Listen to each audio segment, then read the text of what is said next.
Yeah, and I just said to Laura the other day, I'm sure that's Anthony. But then again, you see, the thing is, you can get sort of visions of things confused in certain ways. I mean, for instance, one of the stories that I'm really keen to pursue, and again with a mutual friend of Sarah and I, who recently interviewed who's the comic novelist, Alan Moore, Lena, and Alan Moore. This is quite extraordinary. Alan Moore there's a character called John Constantine that occurs in Alan Moore's novels. And Alan Moore decided that he would make Constantine look very specific. And he decided to make Constantine look a little bit like Sting. Okay. And he also made him a Scouser. Okay. And he was asked why he did this. And he said, because in the mid-1980s, he used to drink in a coffee bar in Westminster. And he used to occasionally see a guy who looked quite like Sting, who used to wear a grey trench coat. And when he heard him speak, he had a vague Liverpool accent, okay, or a Merseyside accent. I used to frequent that specific area at that time. What was my unique point in those days was that I used to wear a trench coat. Okay. Wow. So that is weird. Now, on top of this, for years, I've had the issue that I look like Sting. It's followed me ever since Sting has been famous. I mean, in fact, in 1996, I actually caused a sensation at the top of the Empire State Building. Wow. because a message had got down to the bottom that Sting was on the top of the building. Oh my God. That's great. And people were turning up. It was me, and they must have been very disappointed. But that's how it's been. And I just thought, what are the chances? And I'm really keen to talk to him now, because I'm thinking this is extraordinary. Because again, you know what Alan Moore writes about? He writes about the eternal return. He writes about the eternal recurrence. There are so many topics. And Sting wrote an album called Synchronicity. He was fascinated by Ouspensky and Gurdjieff. Wow. Sting and I, our ethnicities are very, very similar. We both have an Irish grandmother. So, you know, they're just kind of these wheels within wheels. And you think, is this what life really is? It's a series of coincidences. Because Anthony, yeah, tell the story from one of your books. We're talking about how things can be, you know, slightly different, like Ali's dream. You know, it might have been slightly perceived different than how your hair was at that time. But there was a story in one of your books about the woman who has the dream about the plane crash. And remember the plane, she dreamed, they don't get on the plane because of that. But it wasn't exactly the same plane. Extraordinary. Remember? Absolutely extraordinary. Again, this comes back to JB Priestley. The book Man and Time that I just showed you has sections in it of a group of letters that Priestley was sent. And again, it's on I hope I don't press the mute here, but in the frontispiece, let's see if I can find it. Just bear with me 1 second. Because again, this will quite astound you, I think. He said, trying to find the page, the letters, right, 190.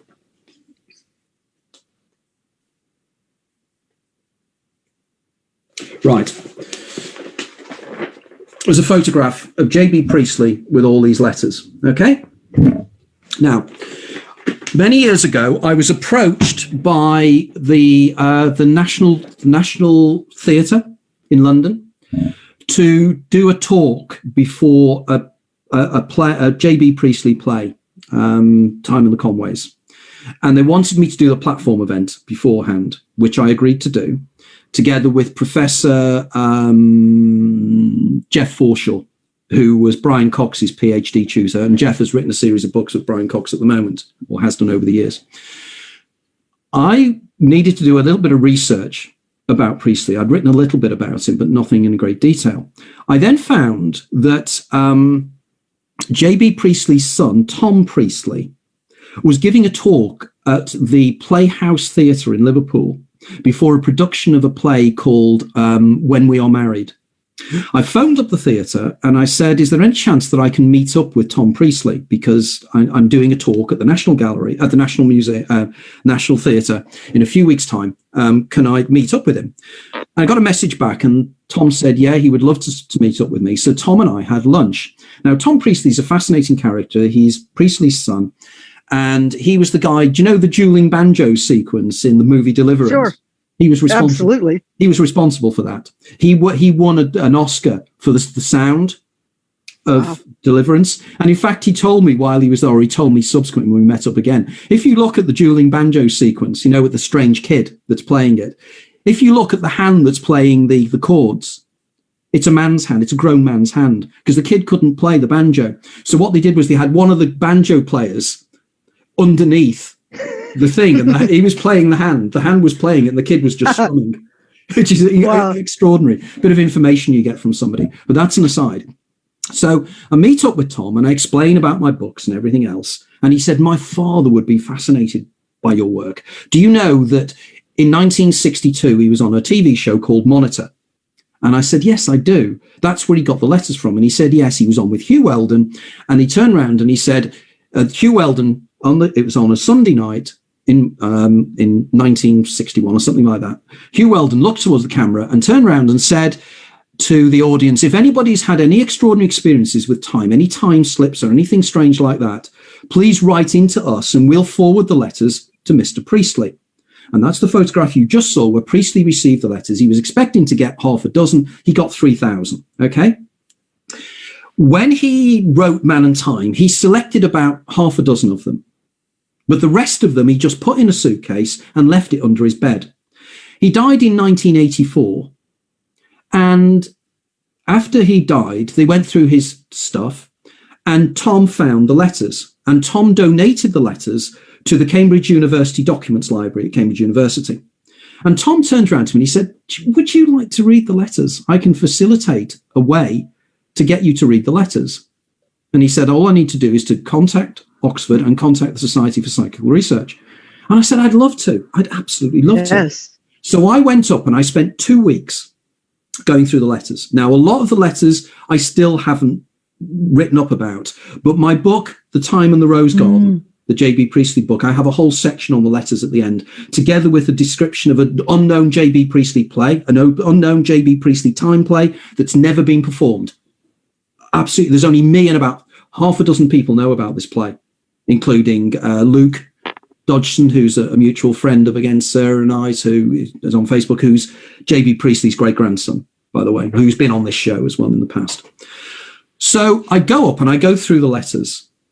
And as I said, in the Time in the Rose Garden, I discuss around about 2 dozen of them, but I still have so many of these letters that I still haven't published. And they're fascinating. It's absolutely fascinating stuff. Okay. Now, one of the letters, I'll just give you the example of the one you're talking about. I read the letter and I couldn't believe what I was reading. Remember, nobody else had really read these letters before. I'm the only other person that's gone through most of them. Some academics have gone through a few, but nobody had gone through them to the level I'd gone through them. Reading this letter, and it's a guy back in 1952. Well, he wrote it in 62, but it was describing events in 52. He was on holiday down in Dorset with his wife. Mm-hmm. And they were on their way back home from Dorset to their home. Again, I think it was in Welwyn Garden City. It could have been Letchworth or Welwyn Garden City. I think it was Welwyn Garden City. So their plan was that on the way back, they would call at the Farnborough Air Show, because he was an aircraft buff. On the Thursday night, his wife has a dream, and she wakes up on the Friday morning and she says, I really don't want to go to this. It's terrifying. And he said, what did you dream? And she said, I dreamt I saw a silver aircraft fly over, very distinct shape. And I saw it fly over, and then it went through the sound barrier. Then it disintegrated. There's an explosion. It disintegrates. And one of the engines came down and smashed into a load of people on a bank, an embankment. And scores of people were killed. It was horrific. She said, I don't want to go, please. He talks her around and they go. And on the Friday afternoon, a guy called John Derry and a guy called Tony Holland, 2 test pilots. They're flying a plane called the Sea Vixen, the de Havilland Sea Vixen. It's a very peculiar shaped plane. It had sort of wings, but it had sort of twin things coming out the back.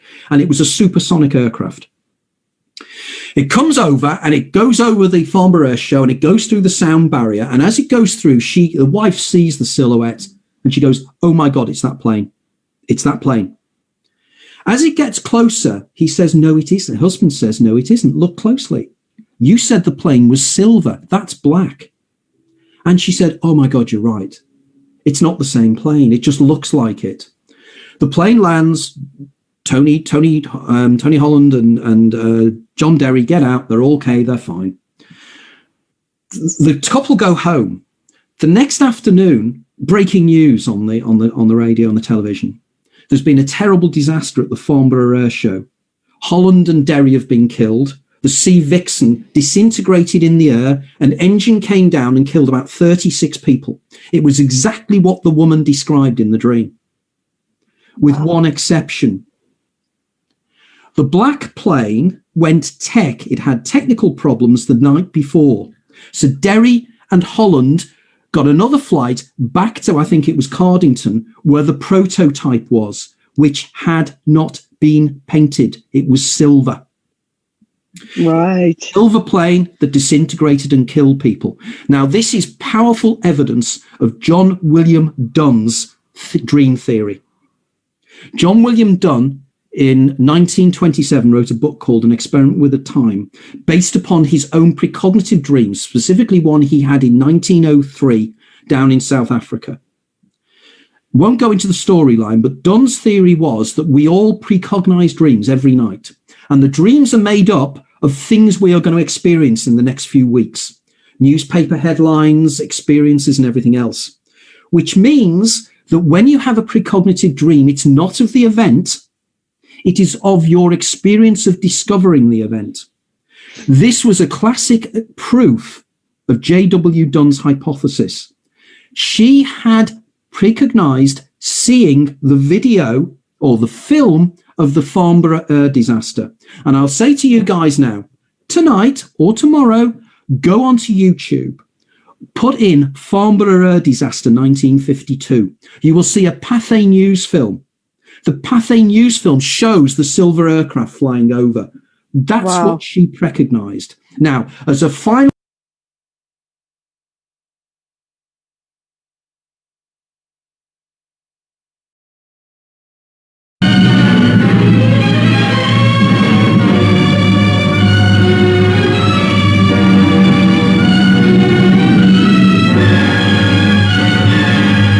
For 5 days, Britain, and indeed the world, turned to Farnborough, and we marvelled at what we saw and heard. As we looked at the latest aircraft that have swept Britain to the forefront of aviation, we remembered the men behind the scenes, whose initiative and inspiration had created them on their drawing boards. And we thought of the men who flew them first, like John Derry, test pilots of the de Havilland 110.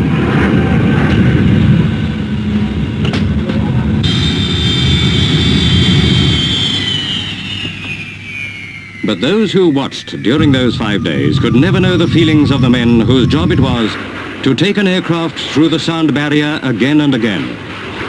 And perhaps as we thrilled to their daring, we almost forgot that on each and every flight, death flew with them.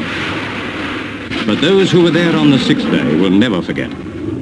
For it was on that day that a fault developed in Derry's black aircraft, and he and his observer flew in another. The aircraft broke through the sound barrier and then flew low over the airfield. Now the split-second disaster in slow motion.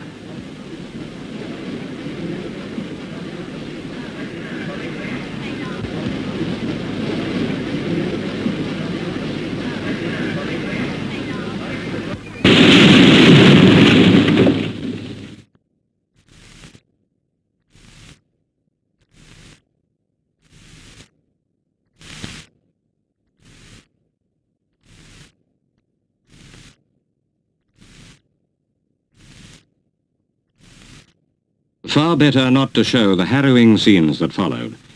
The heavy death roll is mute testimony of the dreadful tragedy.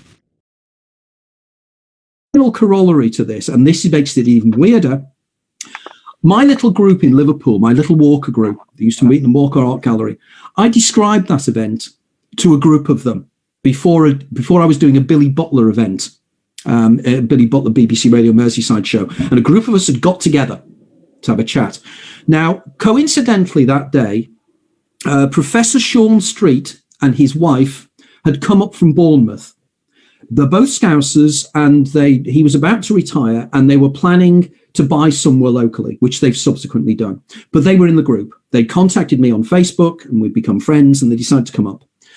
So they're the first time they'd been in the meeting. We're having chats, and we were talking about synchronicities, and we had a whole series, like we've been doing, about synchronicities. And then I said about this event, and as we're doing it, Sean starts going, oh, and he starts going like this. And I said, Sean, what's the problem? And he said, no, I'll tell you afterwards. Just continue talking. So I continued talking. Okay.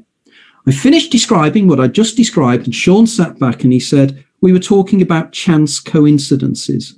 He said, what is the chance of you describing that story to a group of random people, including a couple that have never met you before, who came up today, and the male in that couple was at Farnborough on that day in 1952. Oh my gosh. And I said, why? That's unbelievable. He said, I was. And he said, not only that, when we left Liverpool that morning to drive down to the Farnborough Air Show, my mother stopped my father and I and said, please don't stand where you normally stand. I've had a bad dream that there's going to be a terrible disaster today. So they didn't stand where they normally used to stand, which would be on the raised area where the engine came down. He then said, but now it gets more coincidental. He said, what's the chances of you doing that to somebody who's done a BBC programme on the Farnborough Air Disaster and has written poems about it? And I said, you? And he said, yep. And he said, you talk about time slowing down when people are in times of stress. He said, we did research on the BBC when we did the item. And he said, we asked witnesses to tell us how long they thought it took the engine to fall before it hit the ground. He said it was anything from 1.5 seconds to 8 seconds. He said it took 0.7 of a second to come down, but every single witness saw it come down incredibly slowly. He said, proves your argument. He said, everything that's just happened now has proved your argument. We then did the Billy Butler show, and Sean phoned in on live radio from the motorway. They stopped at they stopped at services to wait to phone in the Billy Butler show on live BBC radio to describe that event. So it's in the BBC archives, but extraordinary. That really is incredible. That's absolutely incredible. I mean, what are the chances of something like that? I mean, it's you can't just say, "Oh, that's a coincidence." That's the thing. I'm with. I think it was Sarah or maybe it was Ali in the beginning of this show. So there's no coincidences. I've been saying that for the last 7 years. Things can be a coincidence if it once every 10 years something strange happens. But when it's all the time and it's impossible when you take the variables. That's the way I look at it, because that becomes math then, doesn't it? If a billion things can happen and that billion thing happens to you right then and there, and then the same thing happens a second later, that means it was a billion to one, right? It's like a gamble. And when that happens all the time, then it can't be a coincidence. No, the argument they use is called the law of large numbers. And people like Richard Wiseman will cite it all the time. And yet, if you look distinctly at synchronicity, it was called the acausal principle. And it was first cited, as we know, by Carl Gustav Jung.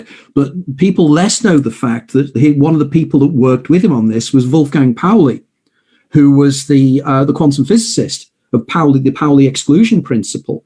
Now, Pauli himself was a fascinating guy because this is a coincidence that Pauli himself was involved in. Pauli had a reputation for making experiments go wrong. Wherever he was, the experiments would go wrong, the equipment would malfunction or whatever. And there was a case one day where a group of scientists in Strasbourg, I think it was, or somewhere, were doing an experiment. and it went wrong. And one of the scientists jokingly said, "Where's Pauli then?" A couple of days later, they're having a phone call with Pauli, and they said, "We joked about you. Where were you at that time?" He was on a train traveling through the city in question, and the train had stopped at the train station, and that's when the experiment went wrong. And this is where Pauli turned around and he said, "Come on." But most scientists, the reductionists, get very embarrassed about people like Wolfgang Pauli for being involved in that, just like they get very embarrassed about the work of people like Erwin Schrödinger and his book, What is Life? They also get very embarrassed about one of the greatest living British Nobel Prize winners at the moment, Brian Josephson. Again, somebody who is a Nobel Prize winner. And he was denied being on a British stamp because he's interested in telepathy. Same with David Bohm, isn't it? Totally. Exactly the same. And a quote came in my head: ours is not to wonder why, ours is just to do and die. But what I like about that is we want to know the why or the how of how these things happen. But if we did know that, we wouldn't be caught in the wonder of them. They wouldn't be awesome, would they? So that's the whole point. We're part of the game of, I'm very curious and I'm going to keep seeking, and I want to know how all these strange synchronicity happened, but we really don't actually want to know why, because that's the magic that we can't put our finger on. And Ali, think about, I'll just tell us real quick. Just today, we had a synchronicity before we came on. Ali yesterday said, we were talking about lighting and where we were going to sit and how we would. She goes, "Well, I'm going to put a green plant behind me." And then, as you can see, I said, "I'm going to sit behind a green plant as well. Mine's a little bigger than hers." No, Laura, it's worse than that, because the plant I was going to sit next to is that giant one in the corner, which is from the same family as yours, but I moved at the last second. Well, and then she was looking at, this was before we went on, and she went over, and on my wall and on her wall, we both have pictures of trees, and it's the exact same painting. And that's what? Two things that happened at exactly the same time. Where is it? So we both are sitting behind a green plant, and see that painting right there? Yeah. And I can't move my phone, but I have the exact same painting. She's got to the right of me. I can't move my phone. Exact same print. We're just not place. So we just have no originality, Laura. That's what it is. It just happened just like that. I mean, we both plan to put a green plant behind us. We both have the exact same painting to the right. So I have a really important question. I'm so sorry, Laura. We're terrible for interrupting each other. Anthony, bearing in mind what I've just said, it could be your life's work to uncover all these things, but do you not agree? We don't actually truly want to know the why, because we need to keep the wonder in the awesome. I agree. Yeah, I believe that we're probably not here to know. Yes. If the truth be known, I think that if we really knew, where would the wonderment be? Exactly. We need to have this excitement of discovery. I find there's nothing more exciting. I got so excited today when I discovered this thing that I'm not going to talk about at the moment, and I made the links, and I'm going power. Yeah. And it was like this. Again, talking, sort of Maslowian peak experience, where I just go, wow. The aha moment, you need them. We've discussed this before, and I'm not sure if it was one of these shows and one of the other ones, but sometimes I think Sarah and I were discussing, the idea of standing on a cliff face and putting your arms out and just falling. Vanilla Sky. I like Vanilla Sky, exactly like Vanilla Sky. And the idea that this is what life is. Life is letting go. And it's going with the flow. And sometimes the things that people accuse me of, and it's quite right, I'm trying to search for answers through books. But sometimes it's intuition. Sometimes books don't help, because books are part of the present paradigm. And we're trapped in this paradigm at the moment, that the whole idea of the idea of Cone and the paradigms of history, because rather like yourself, Ali, I'm a history graduate and a sociology graduate, so we have something in common there.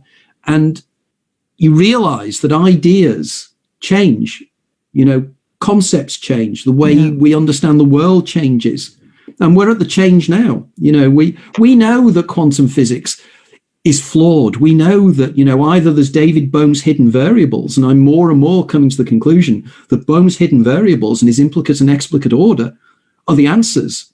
And It's just that we're so preoccupied now with the modern interpretations of the Copenhagen interpretation that we're trapped in it. And we're developing what our English people would know as Heath Robinson theories to explain things. Like, for instance, one thing that I find extraordinary is the way in which Murray Gell-Mann, I think it was, came up with the idea of hyperinflation taking place in the first milliseconds of the Big Bang.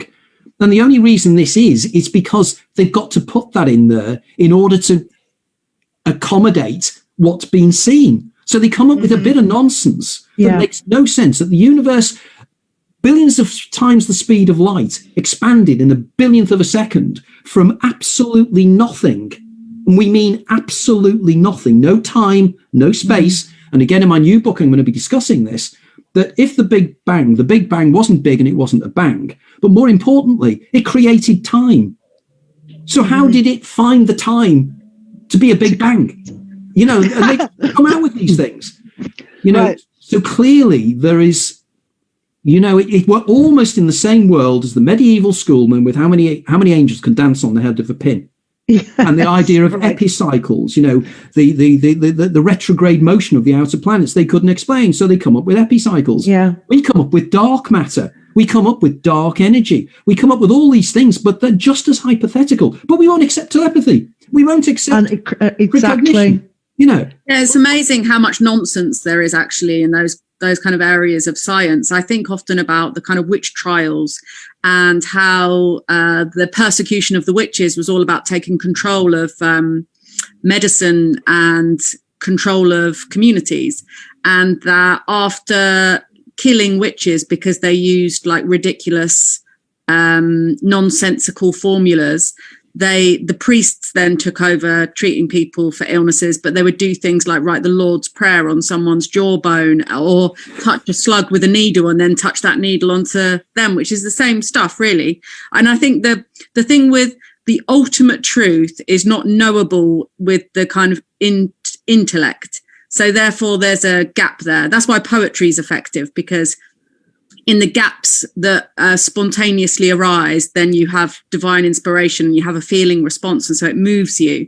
And I just think we're using the wrong faculties to try to understand reality. We just need to meditate and be quiet. And also the way that the observer affects the experiment that Auntie was talking about. And is it Wigfield's friend? Wigner's friend. Wigner's friend. I'm right. Well, I wrote up about Wigner's friend yesterday. Yeah, I know you did. And I was thinking as well but it's interesting as well that we want to find a paradox because we need the paradox and we can't find the answer. And when we try and study consciousness, you cannot know it because you are it, and you cannot step outside of it to know it from an outer perspective. So in one sense, I feel like our gang, you'd like science to prove that once and for all telepathy is real and remote viewing and all of that stuff.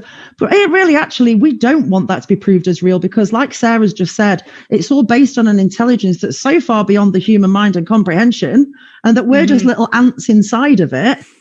So it's kind of, we're all part of the joke as well as part of the game of seeking, which is why there's always been in human nature, hide and seek. You know, you can't have one without the other. And when you think you've grasped the truth, it moves just a little bit further away. And it always reminds me of the observer will always F up the experiment. Well, that's two pieces of wonderful wisdom, one from Sarah, one from Ali. Okay, Laura, you've got to finish off with your bit of wisdom because they were incredible points. I'm just proud to call you friends. I think the part that Ali just said about being a joke, I have thought that a bit of this on wheels within wheels is kind of funny. I almost think that someone's playing a game. And I chuckle to myself, kind of like, okay, we're in the middle of somebody's really big joke, or comedy. And I often think about that because it's sort of like, you have a chuckle when these things happen, don't you? With these synchronicities. You're like, oh my God, can you believe that? And then I imagine, just in my own world, that somebody's up there going, okay, let's have her do this now, and to see, and that's why you're picked, because they know what you're going to do, and Depeche Mode song, isn't it? Yeah. Blasphemous rumors. Right. I don't want to start any blasphemous rumors, but I think that God has a sick sense of humor. And when I die, I expect to find him laughing. Well, and we're all characters, aren't we? I mean, the people that are in this group are pretty much characters and have had colorful lives. And, you know, everyone I meet at least is. And so if you were going to make a program or a funny game, you would pick good characters, wouldn't you? And then sometimes I say to myself, now, look, don't make anybody mad. Make sure you do something really funny or whatever, because you want to stay in the game. And that's, I say that to myself. And on top of that, we must remember that all the members of the group aren't necessarily believers at all. You know, I'm reminded of Rock Freebase, who is a friend of ours, who was the guitarist of Alabama 3. And they're the band. What can we say about that? Exactly. And they're the band that did the theme tune for The Sopranos. Woke Up This Morning. That's right. And if anybody wants to check this out, Rock Freebase wrote a song called Wake Up This Morning, which is absolutely wonderful. I have it on my phone. It is fantastic. And, I have it on my phone. And he mentions me in it. And he turns around. He contacted me. I have it on my phone. Okay, maybe. He puts you up there with what's the other guy? Chopak or Chopak. Yeah, Deepak Chopra and Rupert Sheldrake. Yeah, it goes Chopra, Peake, and Sheldrake.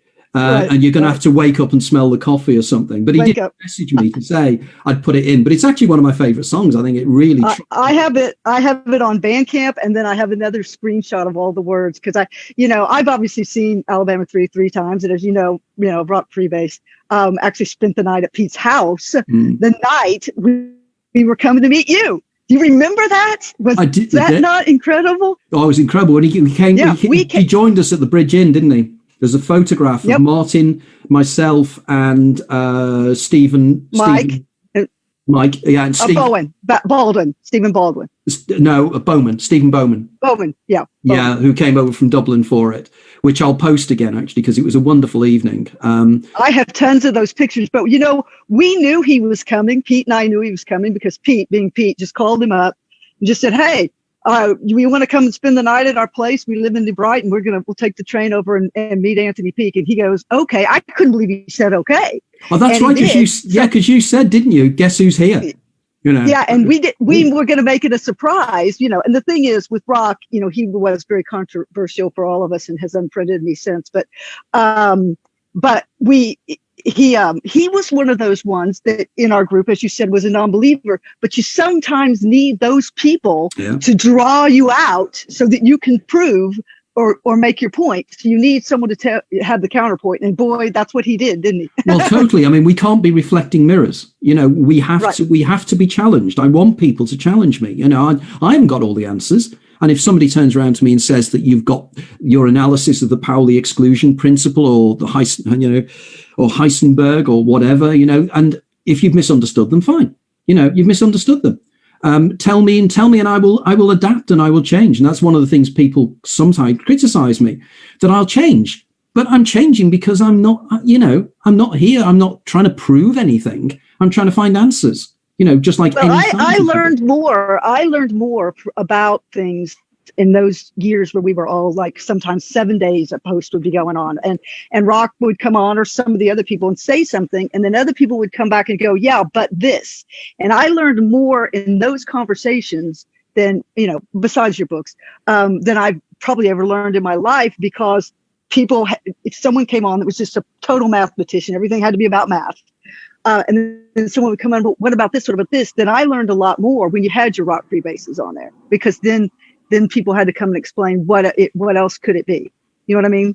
I do. I do wonder about a generational aspect to technology, because I was talking a little bit to someone the other day about how the internet has kind of affected the way we take in information, the way we learn, our ability to connect to people. And I think for me personally, I didn't have the internet as a kid. So I went through the experience of having no internet, of learning everything from books, of having to go to Sutton Library.